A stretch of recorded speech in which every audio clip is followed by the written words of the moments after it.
Actuellement en France, il y a 3 vaccins qui sont disponibles, 2 vaccins qu'on dit AARN, les vaccins Pfizer-BioNTech et le vaccin Moderna, et puis un 3e vaccin qui est arrivé un tout petit peu plus tard, un vaccin qu'on dit à vecteur viral, et c'est celui du fabricant AstraZeneca.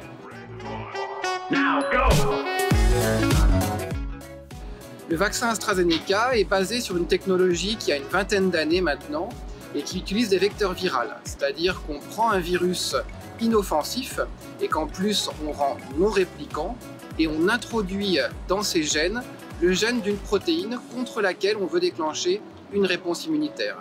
Et effectivement, quand on injecte ce virus modifié aux personnes, elles déclenchent de façon très intéressante une bonne réponse immunitaire contre le coronavirus.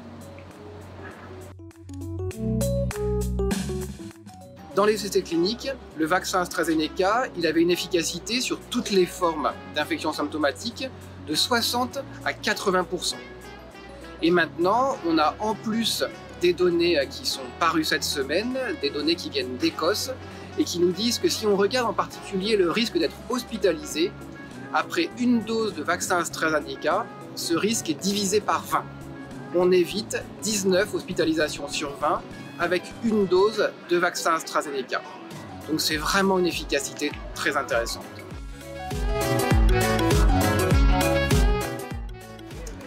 Les variants, comme leur nom l'indique, c'est des virus qui ont varié suffisamment pour qu'on se pose la question, est-ce qu'ils risquent d'échapper à l'immunité, en particulier à l'immunité des personnes qui ont été vaccinées? Pour ce qu'on voit actuellement, il y a un variant qui nous embête, qui est à peu près présent en France à 3%, c'est le variant qui vient d'Afrique du Sud, et pour lequel les vaccins ont une moindre efficacité, même s'ils continuent à protéger contre les formes graves. En ce qui concerne le variant qui a été observé pour la première fois au Royaume-Uni, qu'on appelle parfois le variant anglais, le vaccin AstraZeneca, il a une efficacité tout à fait intéressante. En particulier, l'étude dont je parlais a été faite en Écosse, alors que la majorité des personnes étaient infectées par le variant anglais.